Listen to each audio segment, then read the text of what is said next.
Buenos días. Muito bom dia, bem-vindos. Vamos dar início à segunda sessão plenária da manhã. Bom dia, bem-vindos, bem-vindas. Vamos dar início à segunda plenária da manhã. Nossa palestrante é George Gardner e é uma honra para mim apresentá-la a você. É professora associada de Filosofia e Estudo de Sexo e Gênero na Universidade de Tulane, em Nova Orleans, e antes disso, na Universidade de Tennessee, Nashville, e também anteriormente Junior Research Fellow no St. John's College da Universidade de Oxford e Fellow também do Conselho de Sociedade de Aprendizado, ACLS, e também editora associada do Journal Land Philosophy. É especialista que escreveu muito sobre epistemologia, sobre várias áreas e tópicos. Eu só posso mencionar alguns dos tópicos abordados por ela, entender os riscos, além da dúvida razoável, corroboração, alternativas relevantes, autoresolução, estatísticas filosóficas e também o amor, a sexualidade, recentemente magia, tarot como uma ferramenta para autoconhecimento. Ela repensou como podemos ensinar e fazer filosofia além da sala de aula e dos espaços tradicionais dos prédios universitários. Ele adicionou que a professora Gardner não é só uma especialista e também uma professora criativa, ela também é uma artista. Gosta de estar nos posts suspensos e uma questão de negócio arriscado para estar aí suspensa no ar, atuando, mas o perigo é bonito. Platão disse, eu acho que a George concorda. A Gardner também é navegante e na vida anterior ela passou um tempinho navegando pelo Caribe. Vou ficar por aqui e ela vai falar hoje sobre She Said, He Said, acusações de estupro, equilíbrio das provas. Vamos dar as boas-vindas à professora Gardner. É um privilégio, uma honra ter você aqui conosco. Muito obrigada.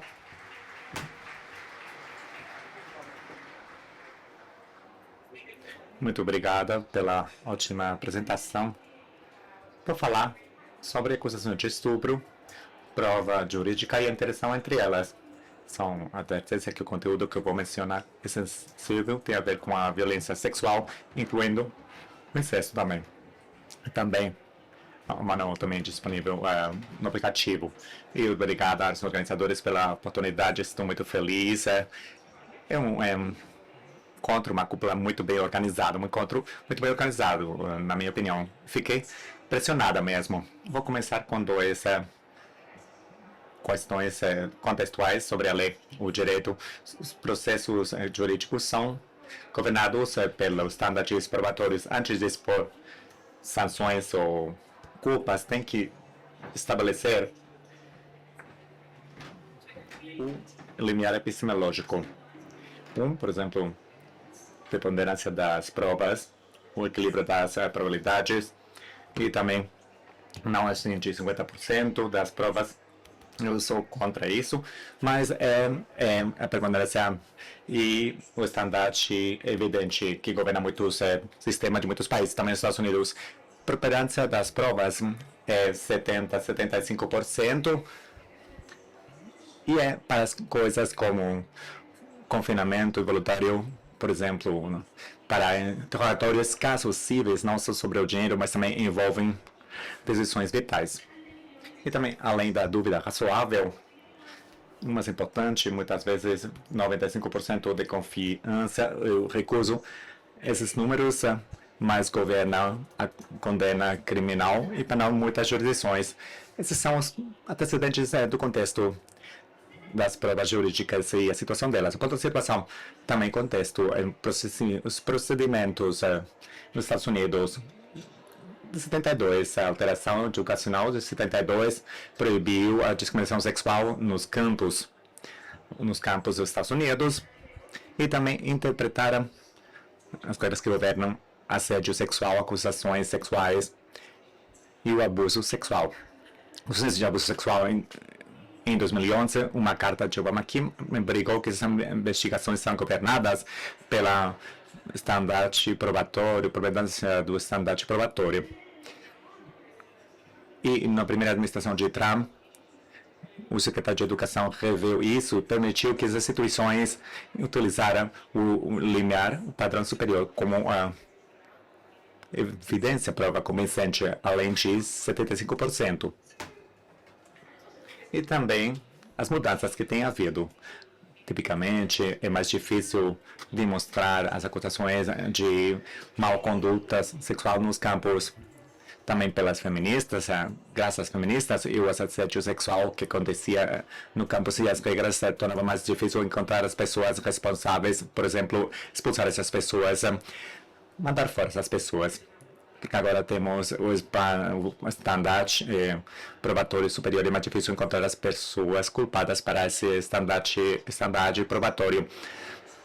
Com provas circunstanciais inconsistentes, não pode usar o limiar inferior, padrão inferior, para o padrão superior para um jogador de futebol que não querem expulsar e padrões inferiores para todo mundo, para todas as pessoas restantes. O que eu vou fazer é apresentar um paradoxo.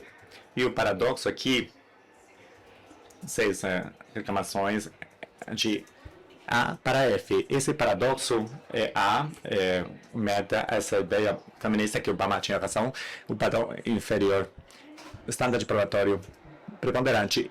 E os outros padrões desafiam isso. Não são consistentes, temos que recusar um deles. E aí enquadraríamos a força do paradoxo. Se quiserem defender que o padrão de Obama que precisamos do padrão inferior para governar essas investigações, temos que recusar alguma das afirmações de A a F. Ou também para pensar isso, é uma ferramenta para pensar sobre esses problemas com clareza, para categorizar as pessoas segundo a reclamação, a afirmação deles. Também uma afirmação feminista mais liberal que vai ao encontro dessa conclusão antifeminista, uma conclusão que não é com o feminismo, mas contra a administração de Trump tinha razão, precisamos do estandarte probatório superior para culpar as pessoas de assédio sexual no campus. E essas reclamações, a primeira, estandarte probatório preponderante, padrão inferior para expulsar as pessoas facilmente. B é uma definição da evidência prova preponderante, e aqui a preponderância do padrão é satisfatória se depois de uma investigação, segundo as provas, a proposta é verdade, é fraco para entender esse estandarte, mas é esse aqui. C, a reclamação C, vou falar nessa, ele disse acusa, e nesse caso é uma acusação, uma negativa. Quando não tem outra prova específica do caso, só a acusação e a negativa, a acusação é verdade, é C, afirmação C, e a D, consequências consideráveis. Uma ideia é que se alguém é culpado, achado culpado em uma dessas investigações, então há consequências, por exemplo, a expulsão ou suspender a pessoa. A ideia é se você não vai fazer isso, por que você está fazendo a investigação? É um insulto encontrar a investigação formal contra uma pessoa culpada e não fazer nada. Ou às vezes sou relator de pessoas, por exemplo, que tiveram que realizar um ensaio nos Estados Unidos, e que essa condenação, escrever um ensaio. Afirmação liberal. Em alguns casos, um testemunho em conflito entre duas pessoas antagonizadas, envolvidas nesse tipo de casos, e não garante uma consequência, por exemplo, a expulsão da pessoa, mandar fora a pessoa, uma pessoa e outra pessoa, e são antagonizadas. É fraca, uma afirmação fraca, só para alguns casos. E também a estrutura do caso é de dois antagonistas, não é uma pessoa contra a outra, e uma das pessoas é o policial, ou uma pessoa de segurança, o supervisor, ou uma testemunha, não é isso não.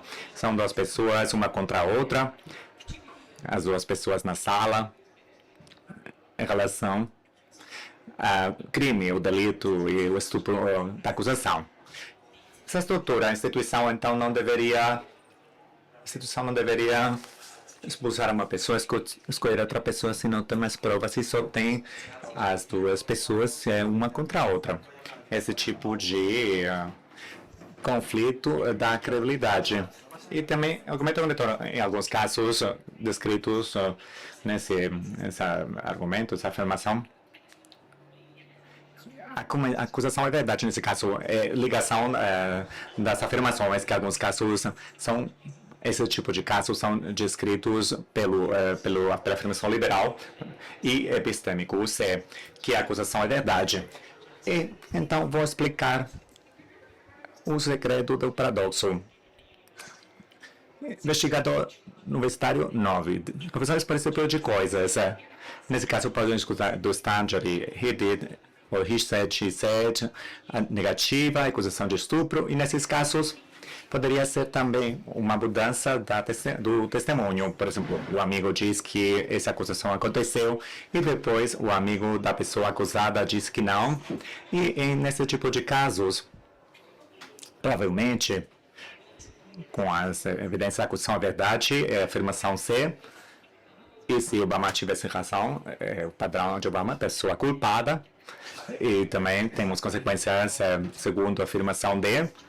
Mas é só uma pessoa contra a outra. E nesse tipo de argumentação liberal, comprometimento liberal deveria mandar fora uma pessoa só pela palavra, pela afirmação de outras pessoas, ou não tem consequências consideráveis. Esse paradoxo, essa sensação. E quero que se foque em um caso onde a primeira afirmação parece real. Sente a atenção em pensar em outros exemplos. Alguns casos onde sente esse tipo de tensão, dessa ideia em que as provas assinalam que é verdade, mas como é só uma pessoa contra a outra, há uma inquietação sobre mandar fora as pessoas, expulsar a pessoa e tudo mais. Porque você não precisa desse caso para que o paradoxo aconteça. O que é o caso she said, he said, é uma acusação e uma negativa sem mais evidência significativa. Significativo, tem que pensar em muitas coisas. Evidência significativa não é só evidências, provas, e as duas coisas são possíveis, mas significativo não é psicologia humana, o que é típico na sociedade, é específico do caso. O caso he said, she said, representa uma acusação e uma negativa. Não é isso, só. Não há testemunha, não há filmação de vídeo, não há um fluxo de acusação contra a mesma pessoa, não há confissão nem mais nada. É isso. Estou utilizando aqui a referência ao acusador e a pessoa acusada. Esse é o caso normal, mas o que eu digo provavelmente continua desse jeito, independente do gênero. E é importante sinalizar que as pessoas de muitos gêneros, ambos gêneros, podem ser vítimas, silenciados, acusados falsamente.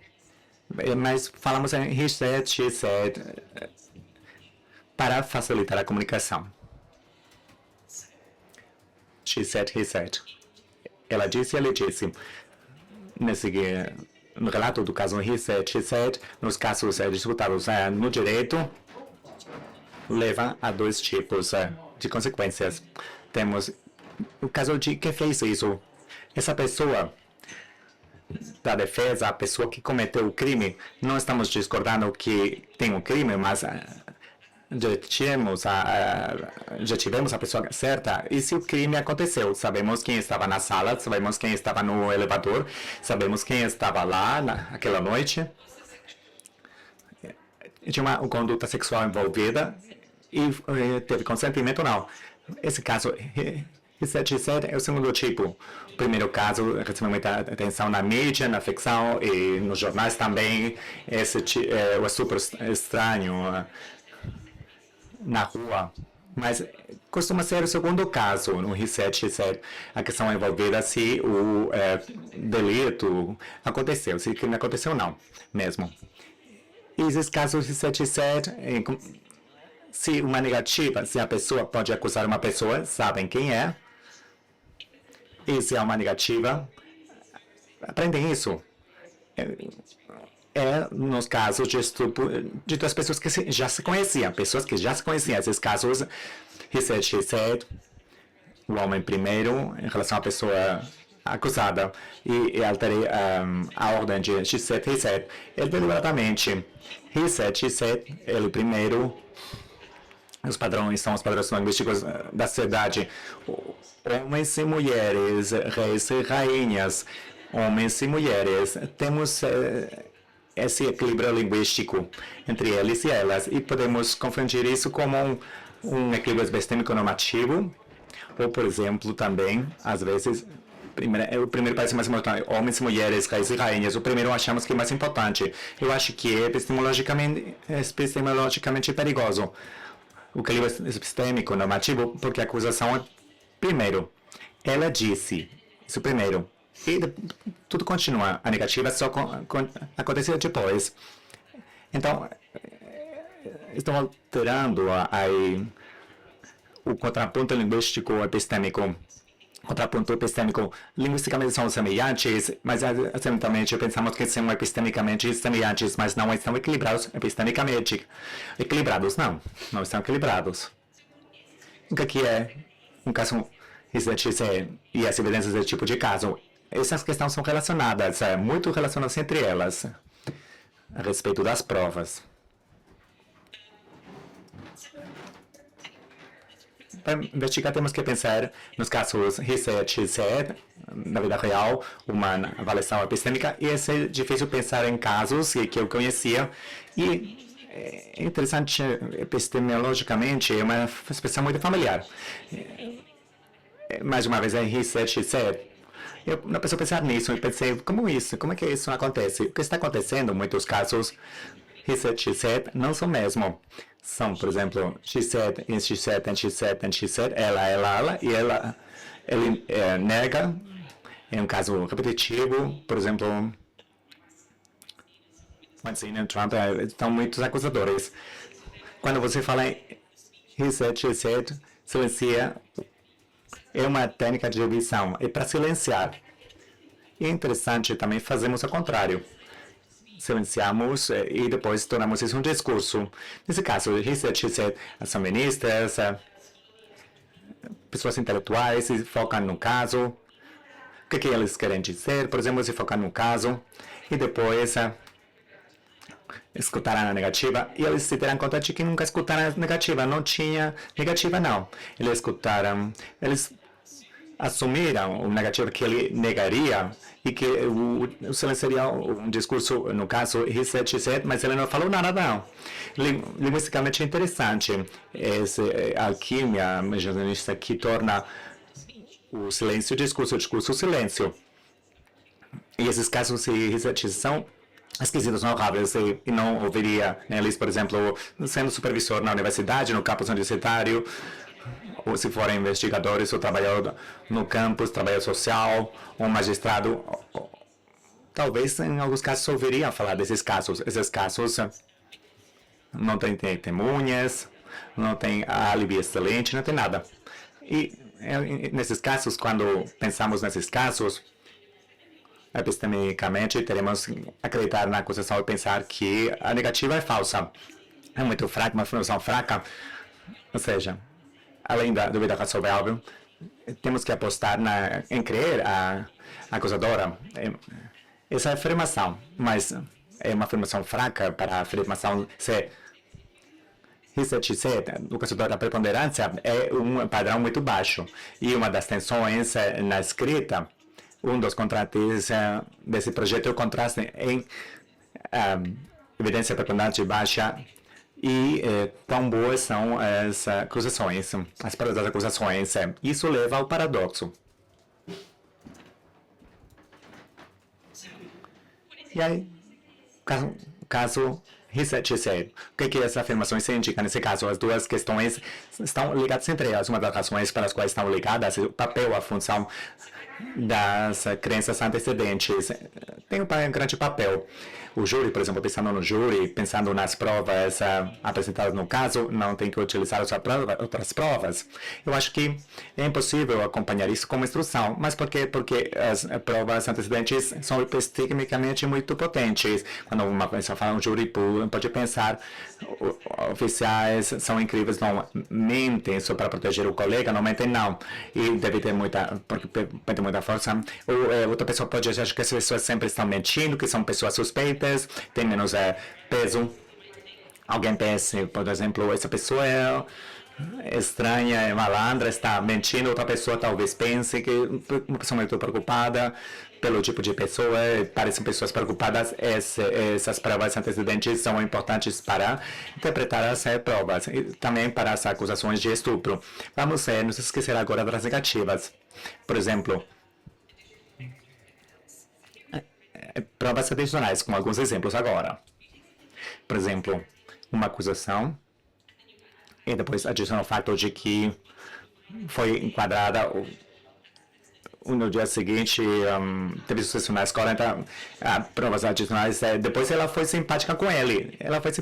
São provas significativas contra a acusadora, no caso Risset-Tisser, o que acontece muitas vezes, e que é o caso mais típico nesses casos de acusadores, nesse tipo de encontros para aí, pessoas que se conhecem, que é normal, que é esperado, são provas, não são fracas, realmente não vão ao encontro do acusador. E poderia falar muito mais disso, pode parecer uma surpresa para as pessoas que não estudaram as questões de estupro, mas é muitos, nesses casos, pessoas que se conheciam, nem sabiam que foram estupradas, se disseram isso, tem mais um projeto sobre isso, as pessoas que escondem, por exemplo, não consideram que era um estupro, porque são um caso de estupro, pessoas que se conhecem e achavam que não foram, era um estupro, mais de 30% acham que não é um estupro, não.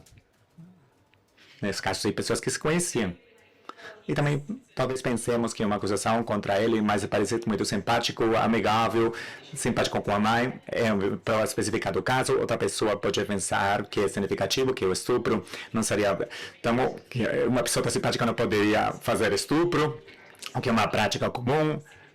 Há quem acha que não é uma evidência, a prova significativa contra o estupro. É uma armadilha das provas antecedentes e em caso de Risset-Tisser, isso está bem ligado. E podemos cair nessa armadilha, pensar que é um caso Risset-Tisser, mas é um caso epistemicamente equilibrado, com contraponto, num caso resolvido, a gente sabe o que fazer, mas evidentemente estamos analisando os casos Risset-Tisser, temos que pensar nos casos ao contrário, Risset-Tisser, e colocar a questão epistêmica sobre o que a gente tem que fazer. É uma ideia epistêmica. Pensando no caso Risset-Tisser, epistemicamente temos que fazer depois a avaliação. E na avaliação epistêmica, o que acontece? Pensando nos fatores, nessa avaliação epistêmica, olhando para as provas disponíveis, estou olhando para as incentivos como os autos históricos e melhores provas. As taxas iniciais e a probabilidade. Se pensarmos, por exemplo, em uma acusação, o meu pai estuprou. Essas taxas desempenham papel. Algumas pessoas, por exemplo, são raras, que não acontece. Isso não acontece, que os pais não fazem isso, os países aqui não fazem isso, os cristãos do Ocidente não fazem isso. E quando escutam essa afirmação, eu não comi nada, só comi frutos durante os últimos meses, é uma afirmação possível. Essas pessoas não existem, nem 50%. É uma afirmação bem improvável. Podemos pensar que é incesto, que o pai estuprando as crianças acontece com muita frequência, as filhas, da Wyoming Wolves, de Buttigieg. Não estou apoiando essa estatística, mas é de Wyoming Wolf. E na Wyoming Wolf é conhecida por não ser uma pesquisadora muito rigorosa. Mas é essa a situação dela, do livro. 33, 44% das famílias têm uma filha que é vítima de incesto. 8, então, 90% das vezes os pais são os criminosos. Há muito incesto nas famílias, pais incestuosos. Mulheres da canadenses, 44% das mulheres são vítimas de estupro. E essas são experiências sexuais. Um quarto delas é forçada. 44% das mulheres são vítimas de tentativa de estupro em algum momento. Um quarto das filhas são vítimas de assédio sexual. E a maioria das casos são as famílias, parentes que fazem. Esse tipo de coisas estratégica da namoro foi muito comum. Se alguém me disse, o meu pai me estuprou, é dizer, eu sou vegetariana. E se você ouve essa afirmação, eu sou vegetariana, não diz nada inverossímil e acha que acima de 5% se eu falar nisso. E esse papel das provas antecedentes, quando você acha que a afirmação é verossímil. Por exemplo, quando as maiores pessoas, quando pensam na pessoa conhecida, não fala no modo, mas aqui tem alguns modos. Eu não estava ciente, fiquei sem força, impotente, fiquei congelada, eu estava drogada, bebaça, não sabia o que estava acontecendo, nem falaram nos detalhes, porque eles simplesmente se deram conta de que para muitas pessoas é inverossímil, acham a suposição que você não ficaria adormecida se você está sendo penetrada, se alguém falar isso, então pode pensar, não parece verossímil. A violência entre os amigos, se defender não parece verossímil. Parece mais inverossímil, mas é um modo de se conhecer. Um estupro de pessoas conhecidas é comum. E aí, eu acho que é epistemicamente fascinante, muito poderoso, e também é epistemicamente fascinante porque as pessoas pensam na natureza e na prevalência da taxa de pessoas conhecidas. E, por exemplo, aqui tem uma citação a respeito disso. Eu teria batido nele quando aconteceu. E, por exemplo, tem dos irmãos mais velhos. Eu teria brigado, mas não, quando isso aconteceu, eu não reagi. Não reagi batendo neles, como eu achei que eu faria. Até que me aconteceu. É uma expressão articulada, poderosa, de que nós nos conhecemos muito bem em relação à violência sexual. Confiamos sobre nós conhecemos a própria conduta e saber o que são as provas antecedentes contra o caso. Por exemplo, ficar congelada não parece verossímil e o que deveríamos fazer do caso se for muito comum. Então, nesse caso, o que nós deveríamos fazer nesse caso específico? Bem, quando vim para aqui,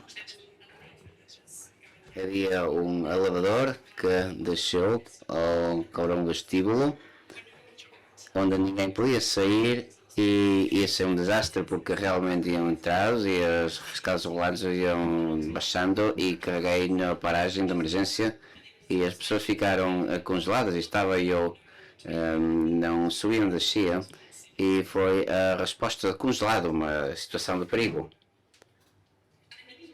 E eu acho que também há que salientar a diferença como reagem as pessoas. Há pouco vivi num bairro violento onde há muitos crimes armados e cada um reage de maneira diferente. E um epidemiologista do trauma é muito conveniente, mas como residente não muito. Bem,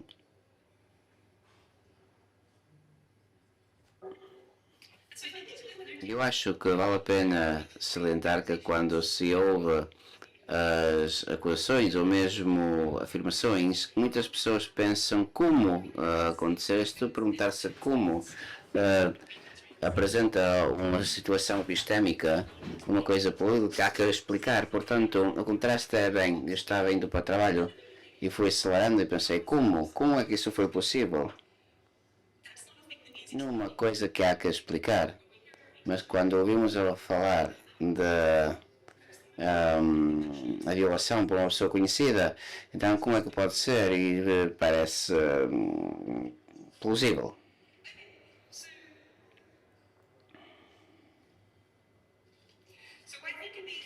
Porque pensamos,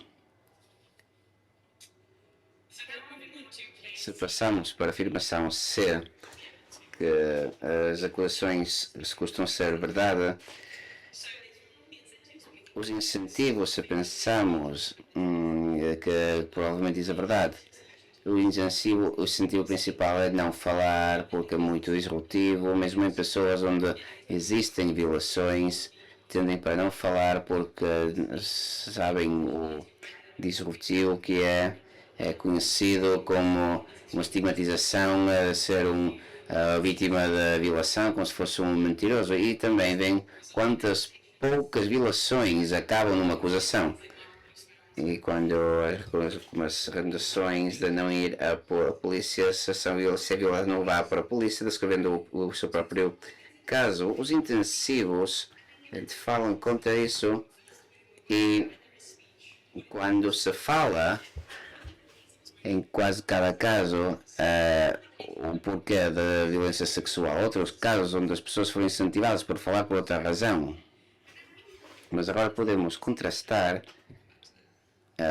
com falta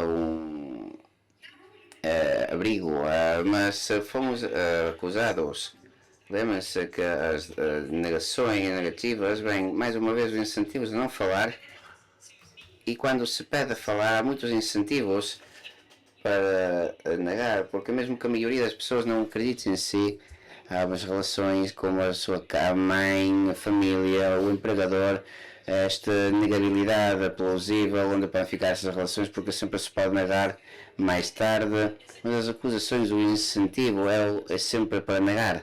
Há muita atenção para incentivos de umas falsas acusações, mas as negativas, os incentivos para negar estão sempre em qualquer caso e normalmente são deixados de lado. E sabemos os registros e é só 50%, é muito baixo. Quando se dá qual é a probabilidade, é muito diferente entre as acusações negativas e as recusações.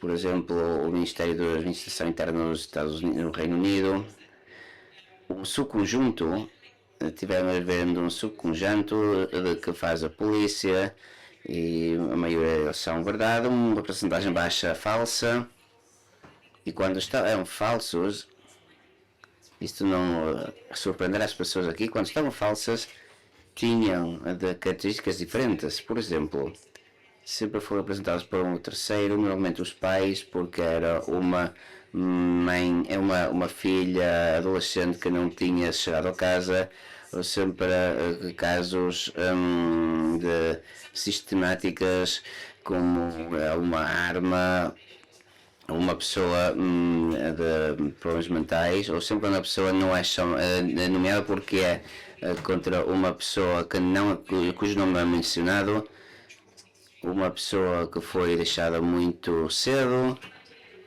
ou um número mínimo de casos que eu acho que é um grande estudo de décadas de relatórios policiais.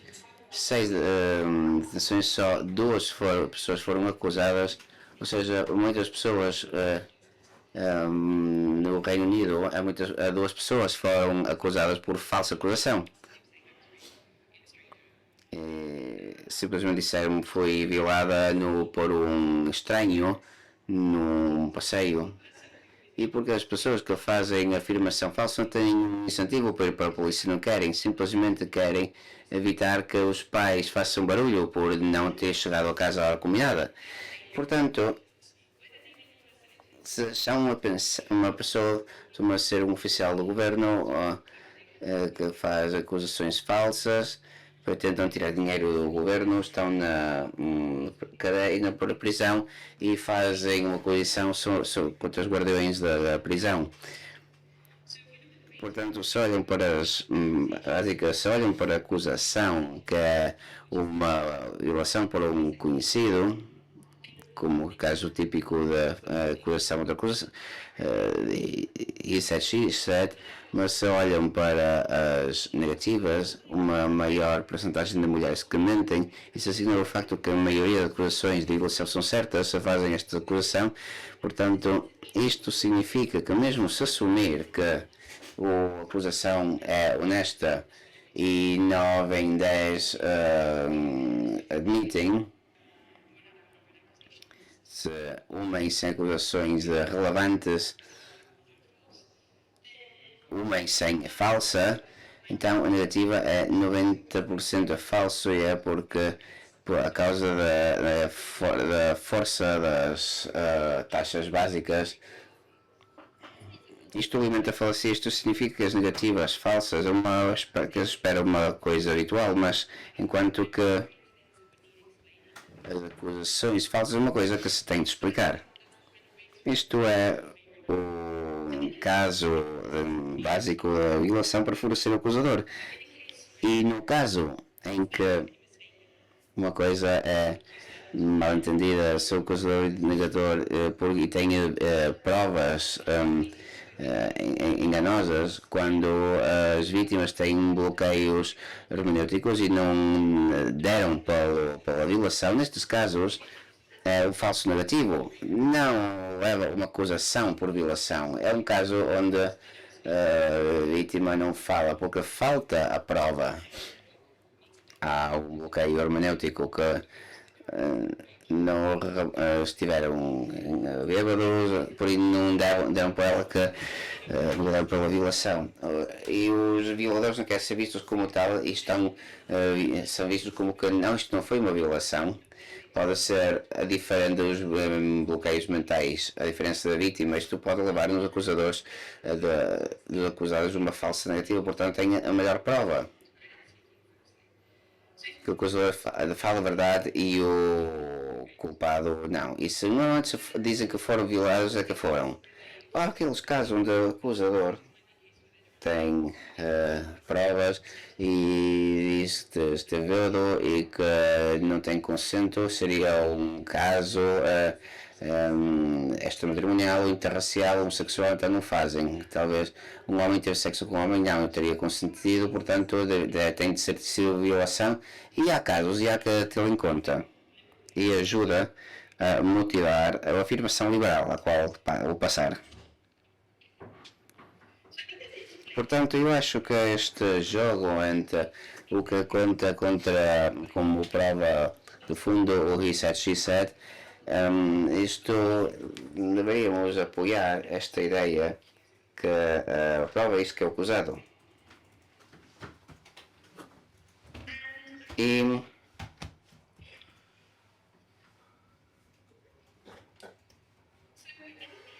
eu acho que a prova para umas acusações, para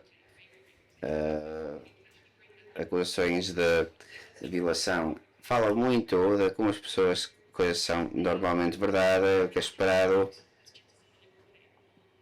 mas eu acho que haveria que estar preocupados. Primeiro, a afirmação liberal é que são dois antagonistas aflitivos, que não temos de mandar embora uma pessoa quando está acima, se é simplesmente a palavra uma pessoa contra a outra. Há dois níveis. Um é epistémico, olha para as qualidades epistémicas da prova, depois é liberal. A evidência, a prova pode fazer muitas coisas.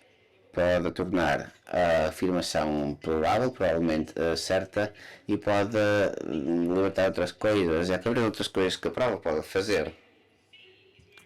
Porque a afirmação C provavelmente faz com que seja verdade, mas há outras características da prova. Os casos da He said, she said é que as características que fazem bem são insensíveis aos casos, é uma evidência, provas de fundo, estatísticas sociais, da caso que tem incentivo, que tem prova ruim, são específicas do caso. E se estivesse, mesmo se ela estivesse mentindo, não é prova sensível porque é uma prova de fundo geral, por exemplo, da perfilagem, e não é sensível para o caso, embora nos casos onde essa pessoa seja inocente.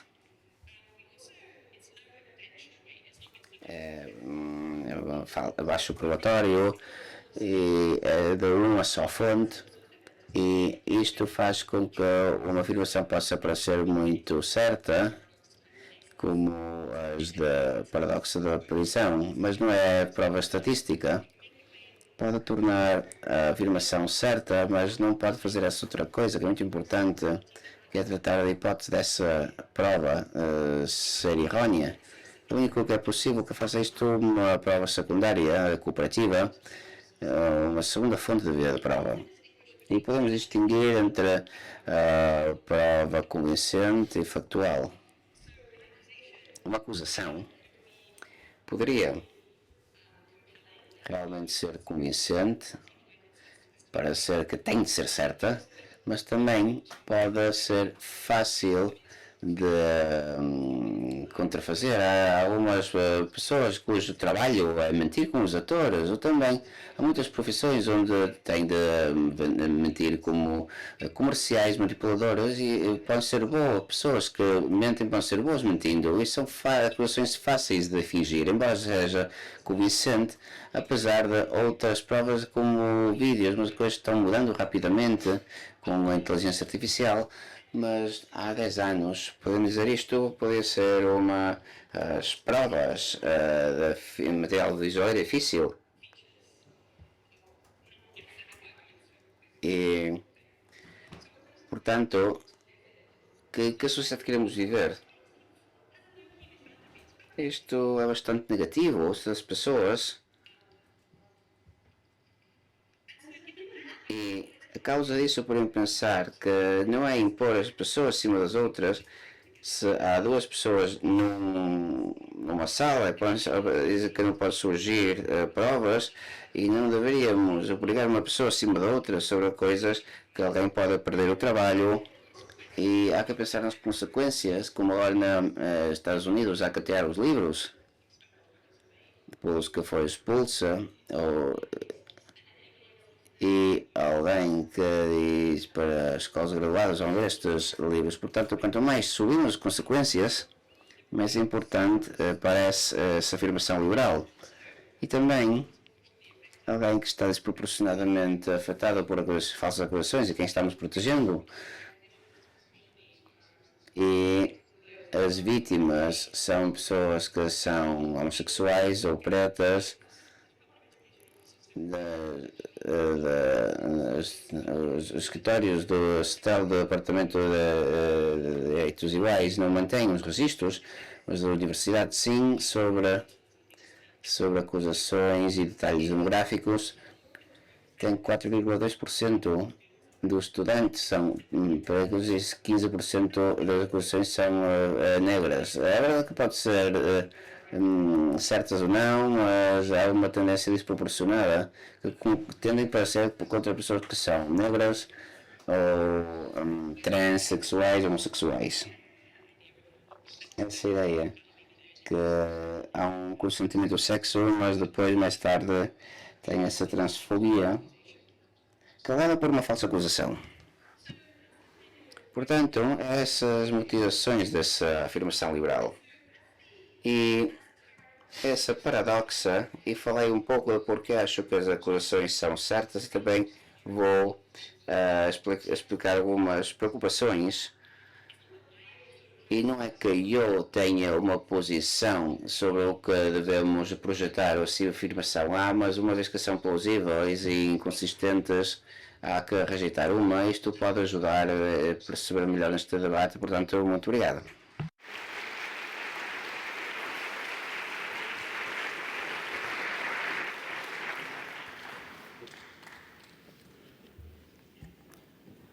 Thank you, Professor Gardiner. Obrigado, professora Gardiner, por esta excelente palestra. Temos duas opções para perguntas escritas ou verbais. Vou começar Elas perguntam uma pergunta escrita.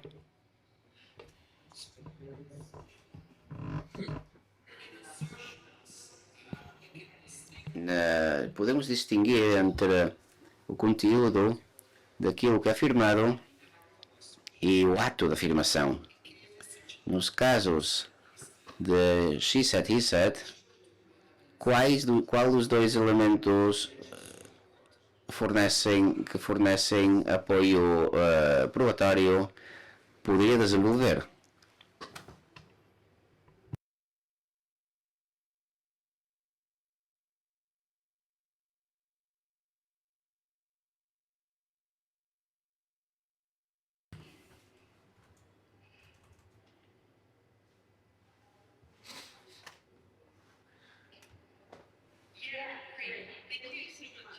Sim, muito obrigado. Muito obrigado por essa pergunta. O que motivou esse projeto foi o caso Brett Kavanaugh, as audições nos Estados Unidos, quando foi nomeado como juiz do Tribunal Supremo. E Ken Ford fez umas acusações, ela tinha provas e ele fez a afirmação que ele não conhecia de quem vai para qual country club.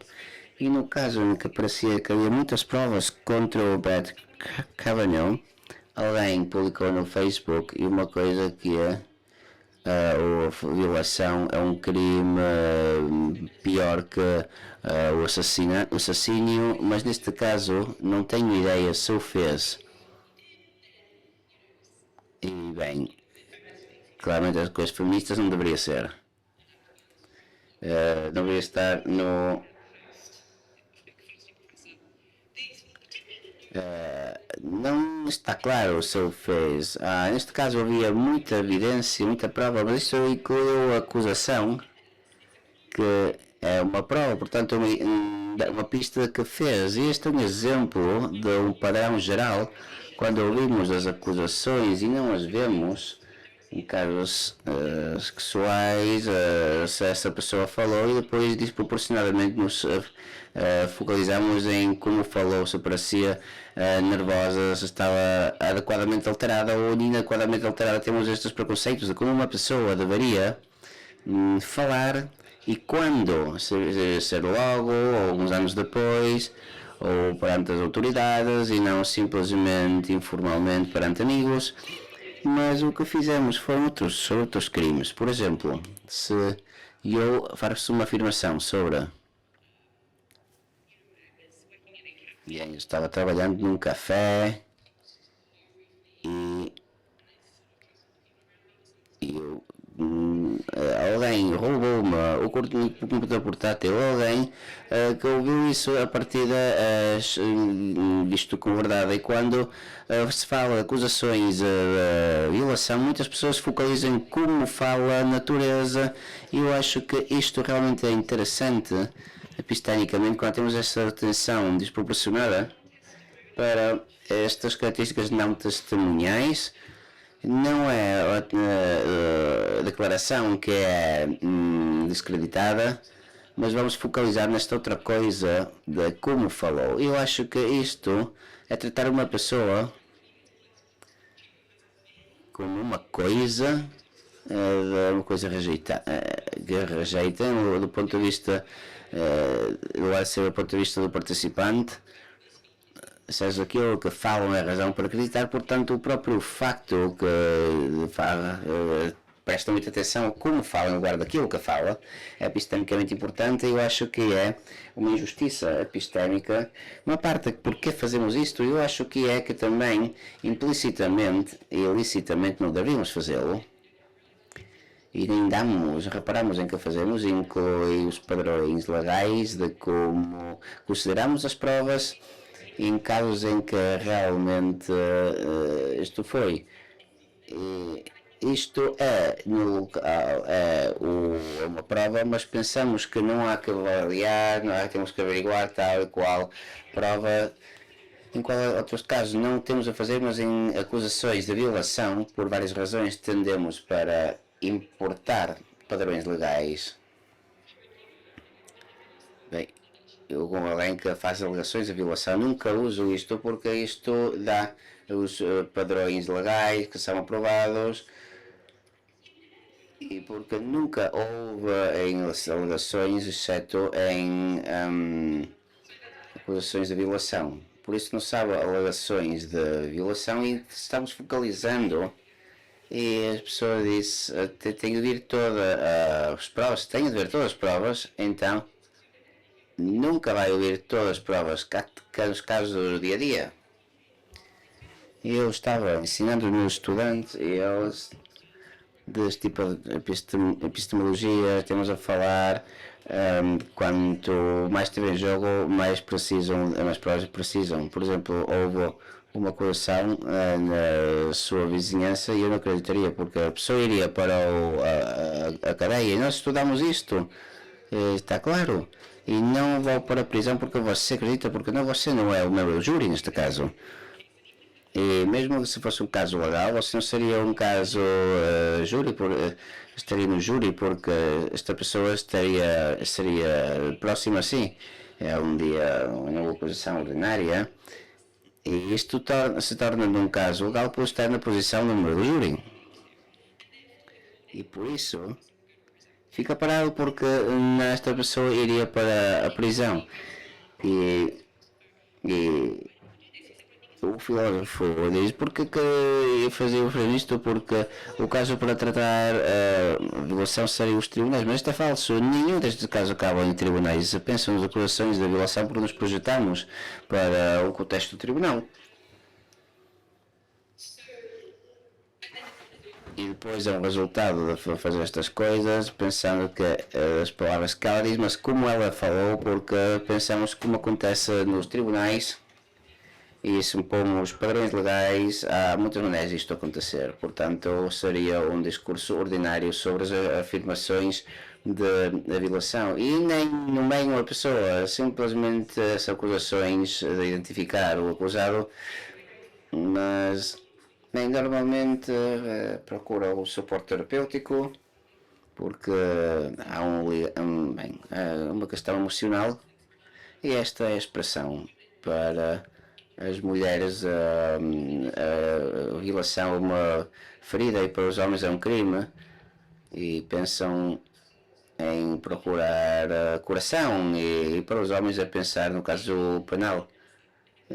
Bem, acho que focalizamos como crime em lugar de uma ferida. So the next question. Bom, a próxima pergunta é uma pergunta feita pelo Frank Suriel Osório. Será que você se pode pôr em pé, por favor? Sim, estou aqui no centro da sala. Oi. Bem, eu venho do México e no México é uma prova inadmissível sobre num crime sexual e de estupro. Eu quero saber qual é que é a sua opinião e como é que você pode gerir na sua própria jurisdição, quais é que são os critérios dos juízes para admitir a prova sobre a atividade sexual anterior da vítima também. Os arquivos criminais do acusado do réu nesses casos.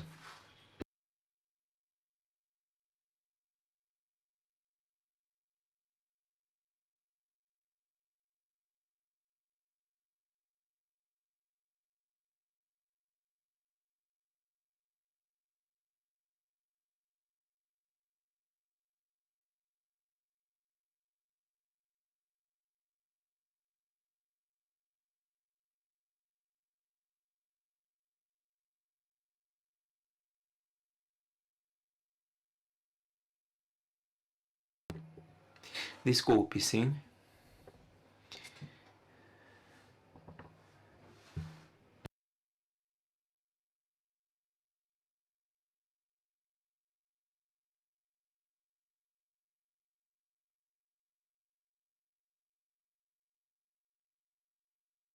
Bom, Agradeço muito essa pergunta sobre quais é que são as provas admissíveis nos casos onde houve crime sexual, casos de estupro.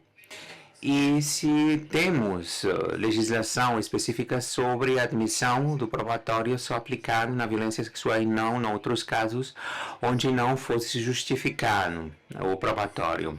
Casos recentes nos Estados Bem, o direito probatório nos Estados Unidos fala o seguinte: se for preventivo, podemos aceitar. Se houver alguma legislação contra isso, temos, por exemplo, alguma legislação sobre o probatório do caráter, não é uma informação, não é uma prova, mas é talvez, né, uma inferência sobre os casos do passado e, portanto, podemos ter uma caracterização em relação aos casos que nós temos à frente e, portanto, nós temos a prova da caracterização para incluir, nesse caso, os crimes de guerra. Você pode pegar, né, não ser que houver uma inferência no caso e, portanto, sim, pode. Portanto, pode aceitar. Se a pessoa, por exemplo, teve várias sentenças no passado, não é porque seja uma pessoa geral que costumaria fazer esse gênero de crimes, né, mas que sim, bom, teve, né, algum crime, né, no passado. Portanto, todas as provas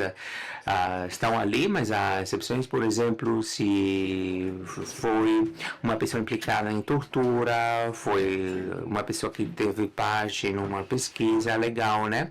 E, portanto, temos aí uma certa motivação e a motivação epistêmica e depois também temos, por exemplo, a evidência do caráter, a prova do caráter, por exemplo, mais uma vez, temos os motivos epistêmicos, por exemplo, temos um excesso de, portanto, foi sobreestimado e a característica de exclusão talvez não pode ser boa nesse sentido e é por isso que terminamos justificando essa exclusão. Mas também pode ter motivos políticos simplesmente porque alguém foi membro, né, de uma banda de criminosos numa sociedade, né, e portanto quando encontraram que foi culpado, né, durante o julgamento, talvez esse caso também.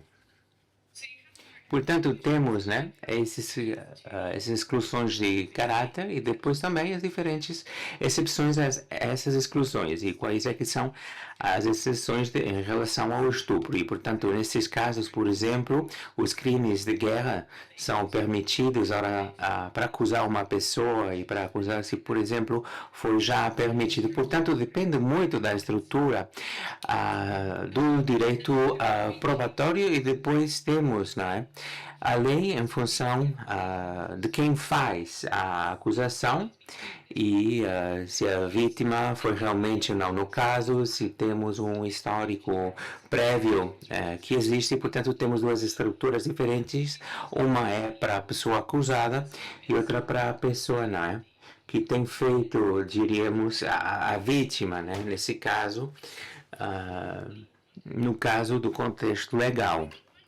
E eu acho que uma das razões por que precisamente podemos justificar a sua perspectiva é pela confusão epistêmica existente. Por exemplo, há mitos do estupro, muitas vezes são muito fortes, nas evidências probatórias, às vezes não são.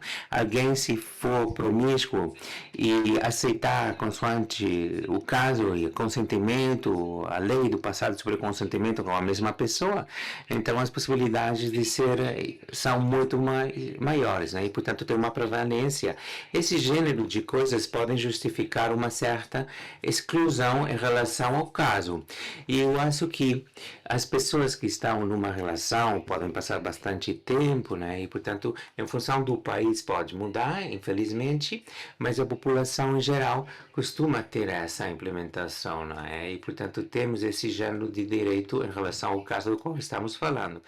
Portanto, temos essa motivação por atrás que talvez pode nos levar na confusão do caso, porque estamos compreendendo mal aquilo que o probatório está mostrando daquilo que aconteceu e depois também temos motivações políticas nesse caso também, que talvez separam as pessoas para ir mais além, para avançar né? Muito poucas pessoas talvez chegam aos tribunais quando se trata de casos de estupro, mas se sabem, né, que tem um histórico de fato por atrás, que tivesse em cima da mesa, talvez teria um incentivo, talvez Perry Bockhurst é um daqueles casos que temos, né, uma maior experiência em relação aos acusados. Portanto, nós temos esse gênero de estruturas, esses dois gêneros de motivação que nós temos quando estamos avaliando que gênero de justificação, que gênero de legislação, a epistêmica e depois a política. Qual das duas está causando mais confusão, né? É epistêmico quando não temos mais nada por fazer.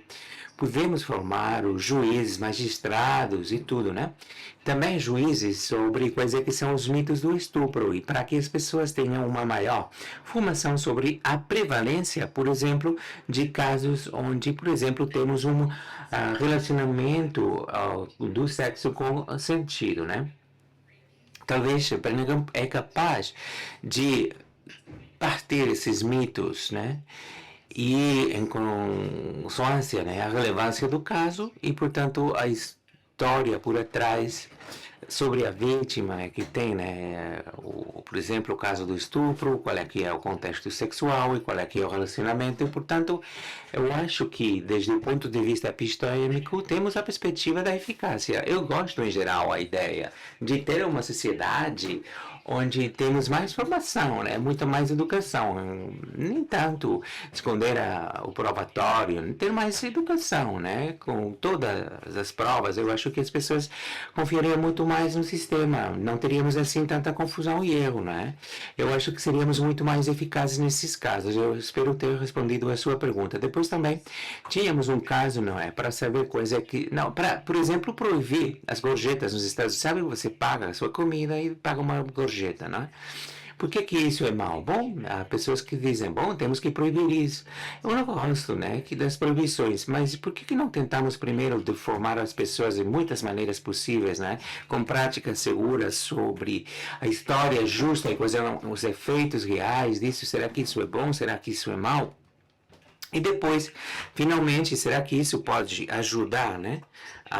Por que não, ver quais é que são as adaptações legais para dar a volta a essa situação, né? Mas esses são os motivos pelos quais as pessoas, e sobretudo, será que isso está sendo justificado em algum caso específico, realmente ou não, né? Para ir ao fundo, precisamente, dos fatos da prova social na jurisdição e até que ponto estamos nos confundindo, porque é realmente muito importante, talvez a pessoa é mais promíscua e, portanto, bom, talvez o perpetrador do caso não será, portanto, culpado. Não sei se eu respondi. Questions here. We have 4 people. Temos mais 4 pessoas que pediram e aqui na sala mais 5 perguntas. Só temos 25 minutos, 5 perguntas escritas e depois 4 pessoas mais que querem perguntar. Portanto, tendo isso em conta, vamos controlar o tempo. Mais uma pergunta, talvez um pouco longa. Vamos ter paciência, tá? Então, a pergunta tem a ver com aquilo que parece que é algumas das assunções subjacentes no argumento. Em primeiro lugar, a falta de probatório individual para satisfazer os standards of proof, no caso o qual você tem interesse. Quero perguntar sobre 2 argumentos em relação a esse tema. O primeiro dos argumentos foi feito pelo Inner, Fisher e Spectra. Consoante esse argumento, a negação do valor probatório e a individualização na probatória finalmente causa o fetichismo probatório, né? E, portanto, isso pressupõe o emprego de probatório não individualizado, talvez com o objetivo de culpar, né? O segundo argumento vai na direção oposta. E aquele que foi proposto, né, pelo Santo Rico, também pelo Enoch, Fisher e Spectra. E o argumento fala o seguinte: sobre a base de não probatórios individualizados para culpar, estamos reduzindo a capacidade de criar incentivos apropriados para uma conduta legal. Podemos ver qual é que é a força desses dois argumentos em relação, ele pergunta, né, nesses casos que você expôs aqui.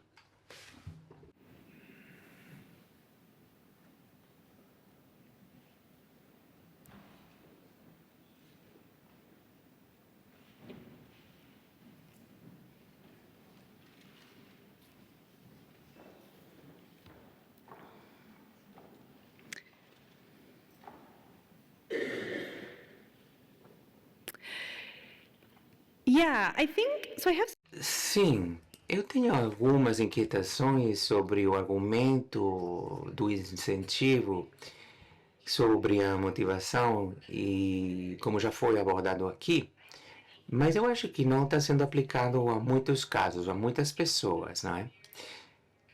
Se a gente tiver prova estatística só para ter uma pessoa culpada, então não teríamos incentivos para não respeitar a lei, porque tanto as ações teriam um efeito ou não em função daquilo que nós tivéssemos detectado como culpado antes de ir ao tribunal. Mas eu acho que nesse caso não é aplicado a muitas situações, né?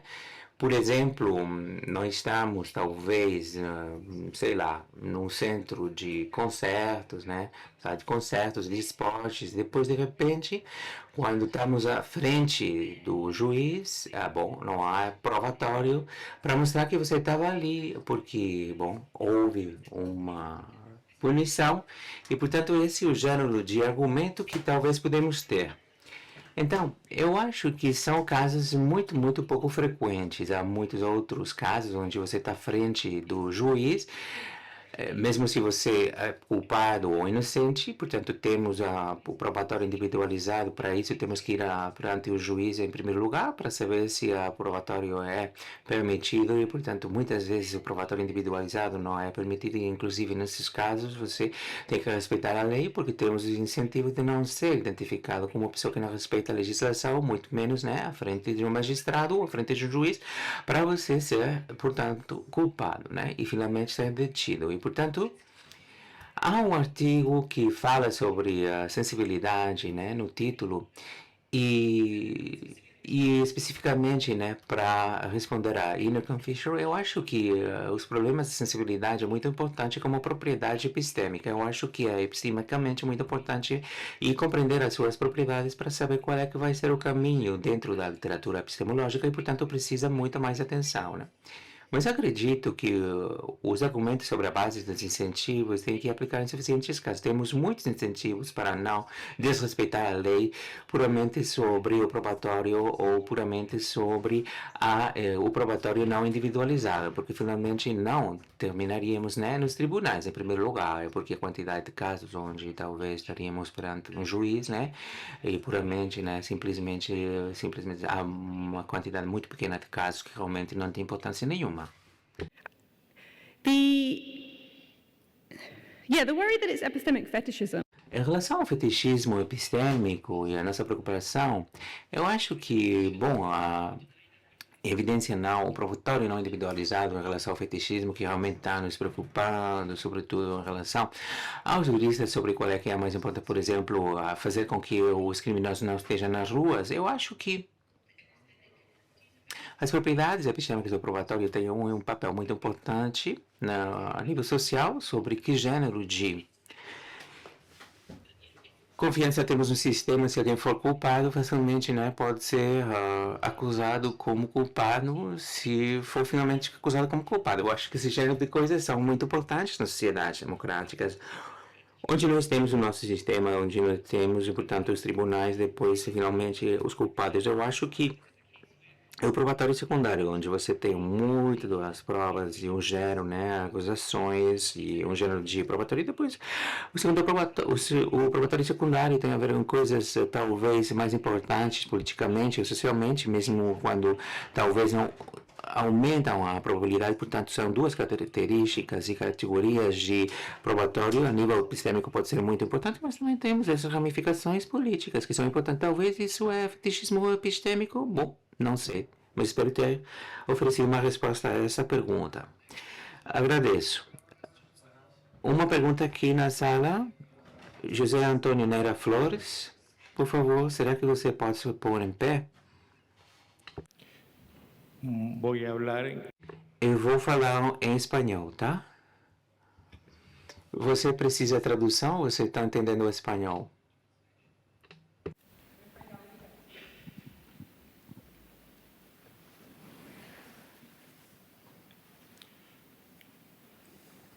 Profesora, Cara professora, você falou de 3 estándares de probatório: baixo, intermédio. Você está indicando que é precisamente o padrão que está sendo aplicado nos Estados Unidos, eu não sei em qual estado dos 50 estados, e um mais alto, né? E você está falando que é o padrão intermédio.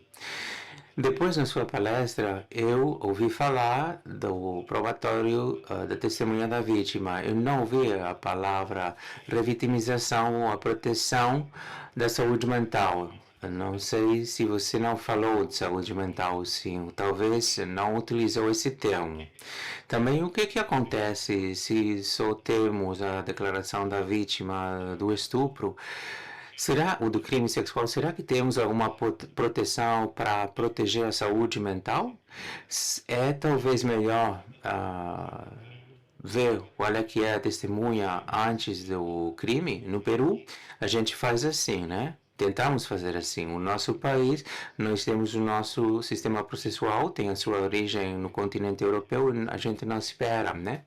A data para ir ao tribunal pode demorar muito tempo. Vamos garantir, portanto, a declaração da vítima. Face o juiz ou magistrado, e temos um espaços físicos especiais que são as câmaras GESEL, que tem, né? Então, no ambiente, tem 3 autoridades, você tem um vidro escuro e atrás você tem a vítima suposta com o psicólogo forense. O juiz vai admitir as perguntas e o psicólogo forense vai filtrar ou vai facilitar as perguntas para que não seja feita essa pergunta numa linguagem que possa revitimizar a vítima. Temos essa gravação em vídeo e áudio e na vista oral é isso que vamos mostrar. No seu país, como é que vocês procedem para tomar as testemunhas, né? O depoimento das testemunhas? Quando só temos o depoimento da testemunha, você falou que simplesmente pela imediação é possível que seja preferível a expressão oral, né? Mais do que o conteúdo próprio do depoimento, da declaração. Eu não ouvi falar, né?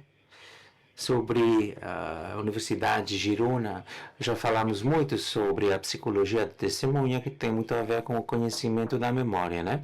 Portanto, a gente tem fatores do sucesso da pessoa e também do processo que podem ter um impacto também na fiabilidade do depoimento da presunta vítima. Como é que vocês fazem nos Estados Unidos da América para assim estabelecer, né, uma resposta que seja muito mais próxima à verdade durante a sentença? Ora, sejam júris profissionais ou populares. Então, será que a declaração da presunta vítima do estupro ou do crime sexual tem a necessidade de reafirmar? Vamos ter um teste médico legal, vamos ter esse exame ou não, psicologicamente falando também.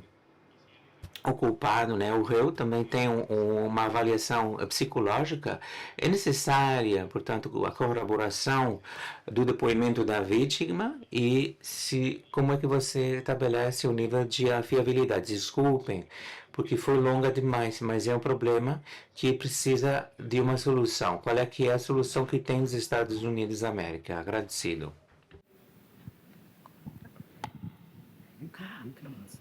I'm afraid I'll need to wait for the translation. Tenho que esperar pela tradução. This was not coming through in English. It's not coming true. No. For the whole time. No, there's not English.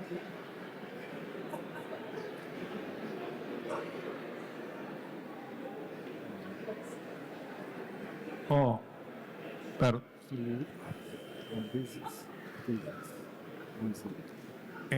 en todo caso, de repente, Bom, Assim, bom, talvez o moderador ele escutou, né?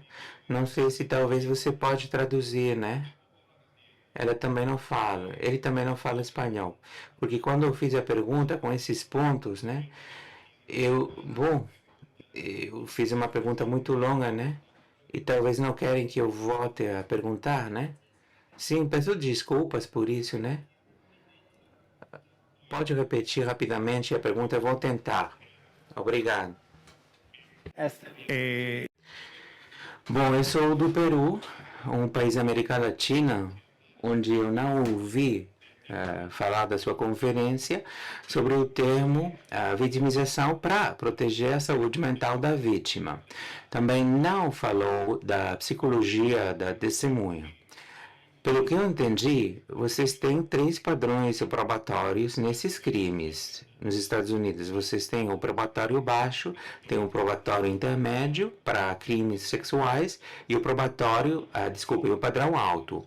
Quando você só tem o depoimento da vítima do crime, o que vocês fazem para ter uma fiabilidade maior? Será que tem fatores do caso, fatores da pessoa, fatores procedurais que podem ter um impacto na lembrança e memória e na psique da presunta vítima? Como é que vocês fazem para a percepção da fiabilidade? Mas também temos que saber se são juízes profissionais ou júri popular.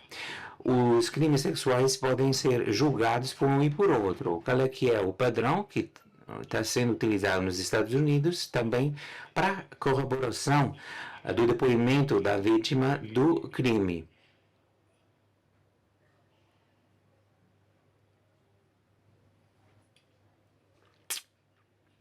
Bom, sim, agradeço muito a sua pergunta. Tudo bem. Okay, thank you so much. The translation stopped coming through, but I got the question. Como é que nós vamos proteger a saúde mental da vítima e também a fiabilidade? Eu acho que muitas das coisas que nós temos que fazer, sobretudo na violência sexual, em geral também, como é que foi compreendido e onde que vem, quais é que são os casos criminais sobre violência sexual, sabe? Muito disso é muito complicado, muito no meu trabalho tem a ver com a dificuldade, né? Em relação, talvez, como é que temos que ver a perspectiva da vítima, por exemplo, uma vez que a violência sexual já foi produzida e, portanto, talvez, né, vemos também por atrás outros problemas que podem acontecer no futuro, talvez de uma maneira muito mais precoce e, portanto, temos, né, em função do culpado e, portanto, é um equilíbrio bem complicado sobre as coisas que têm acontecido e temos, como é que eu diria, pesquisas legais muito mais estritas, né? Temos esses equilíbrios que podem avançar de mãos dadas. Talvez as vítimas podem terminar o caso. Também a formação, é muito importante a formação durante o processo. Finalmente, podemos, sei lá, a vítima pode precisar de formação legal maior, né, para não colocar segundo que questões e sermos muito mais precisos em função dos casos específicos e também reduzir, né, a prevalência do estupro no tribunal. Portanto, em alguns casos há essas compensações, né, e em outros casos há situações que as coisas avançam juntas. Em relação aos serviços para as vítimas, cada vez estão sendo aplicados de uma maneira muito mais antecipada, né. Eu acho que houve algumas mudanças que talvez podem ser feitas, é óbvio, né?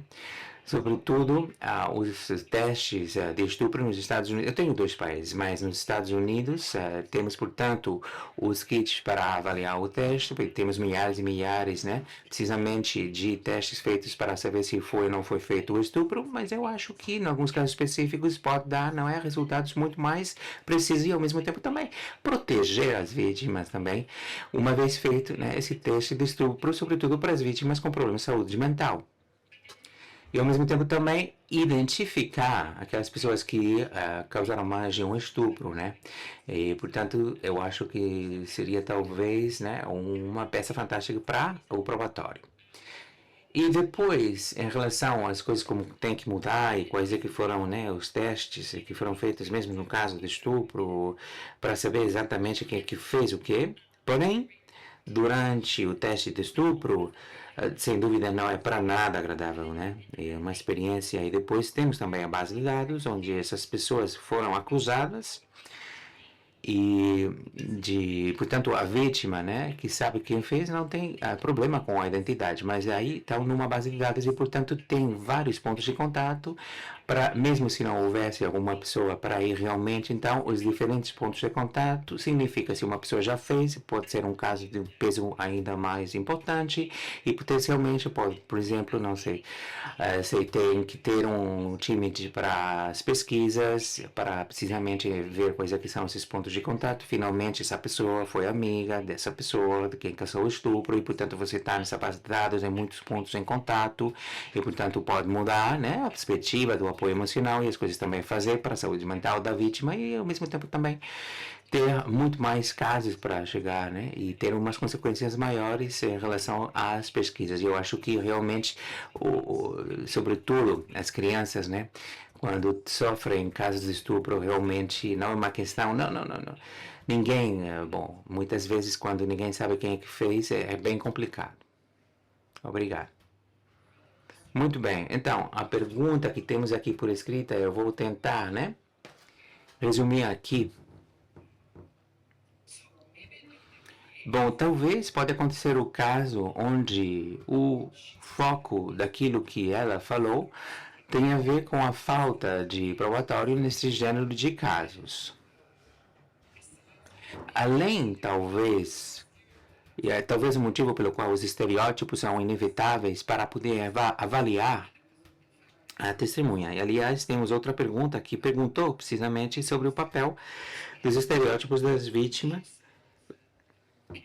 nesse caso do he said, she said. Não sei se pode responder em 3 minutos, e aí a gente vai ter outras perguntas, talvez. Tenha a palavra. A lack of other evidence is why victims play Yeah. victim stereotypes. Well, first, A primeira parte, a falta de provas pode ser a razão pela qual tem tanto foco no que ela falou. She said, e a segunda parte, que isso pode ter a ver com os estereótipos possíveis, qual o papel dos estereótipos nesse tipo de caso, em geral.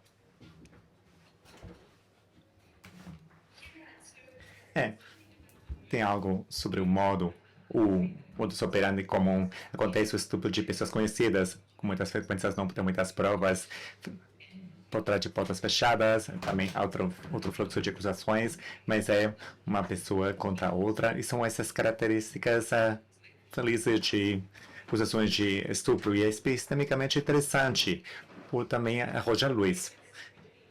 Geralmente, o caso Risset, para fazer ao contrário, é criar esses casos de prova de paradoxo, esses casos táxicos, a pessoa na cadeia,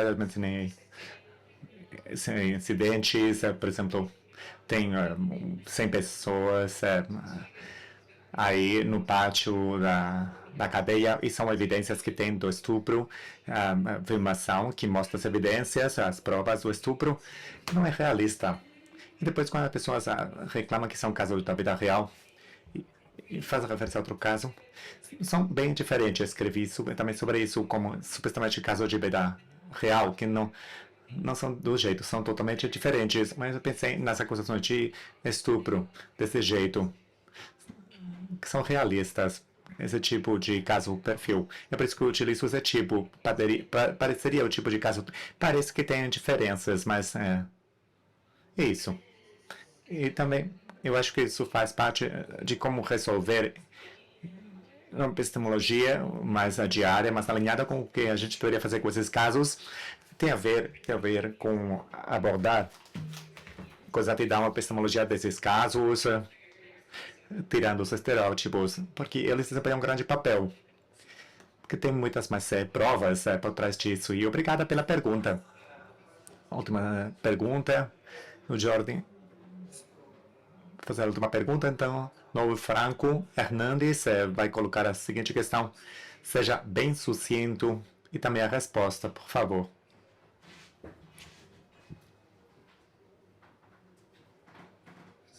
Obrigado.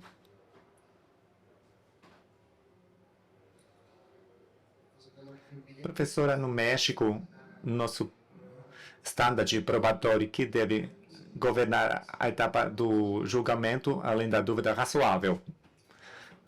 Mais uma vez, né? Peço desculpas para a tradução. Não está funcionando. O dispositivo não está funcionando? Consigo te ouvir. No México, o estandarte probatório que deve regir, além da dúvida razoável, é esse. Está funcionando? Está me ouvindo? Está funcionando.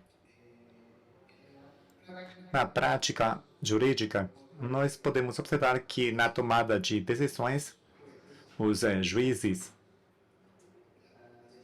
a decisão é tomada pelos juízes baseado no mesmo standard probatório que serve para autorizar uma investigação complementar, para utilizar a investigação de indício razoável ou de probabilidade prevalente. E é isso.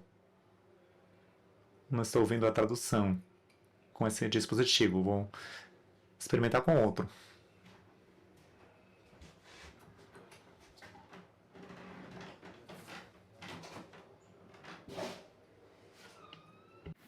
Can you try again? The interpreter. Pode tentar de novo?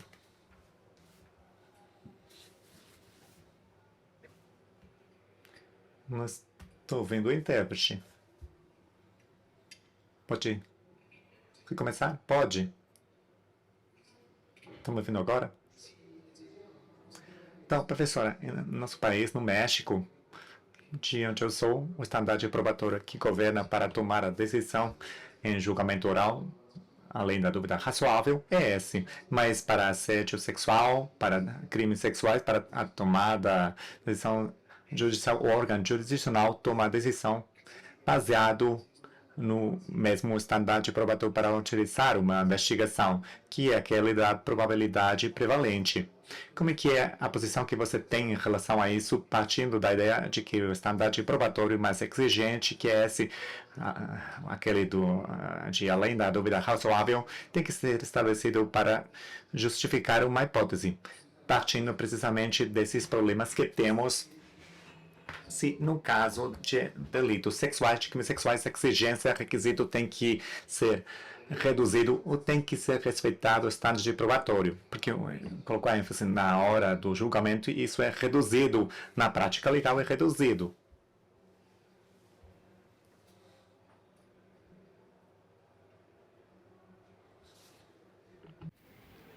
You have 1 minute, Só um minutinho, Georgia. Bem interessante, se eu entendi bem, no México não utilizam a dúvida razoável em geral. Se for um crime sexual, o standard de probatório é reduzido para probabilidade razoável, é isso? Eu acho que é interessante. É muito revisionista ter um standard de probatório para certos tipos de crimes. Poderia levar a alguns paradoxos do gênero. Então, agradeço por chamar minha atenção para isso. Acho bem importante. Estou dizendo que, tudo considerado, estou preocupada com ter um standard probatório bem baixo para alguns crimes. Não sei se você pode confiar no sistema, nesse tipo de justiça horizontal, para esse tipo de casos. Mas eu gostaria de pensar mais nisso. Uma coisa que me chamou a atenção nessa palestra recentemente, se uma razão, sim, uma consequência, um impacto do standard baixo de probabilidade preponderante, aí tem um insulto, um dano para o acusador. Não chegou ao padrão tão baixo, com minhas palavras, e aí tem risco. É insultante se você passa pela investigação e é determinado que você nem chegou ao padrão preponderante porque é muito baixo. Não sei se tem uma dinâmica parecida, se o juiz tem que apurar uma probabilidade razoável, se não for achado, porque em alguns casos os juízes ou o júri estão utilizando um padrão mais alto, então a probabilidade razoável. E então é um dano maior na vítima. Nem alcancei esse padrão, esse standard. É interessante. Eu gostaria de pensar mais nesse caso. Obrigada. Muito bem, encerramos a segunda sessão da manhã. Muito obrigado a todo mundo pelas perguntas, a George também.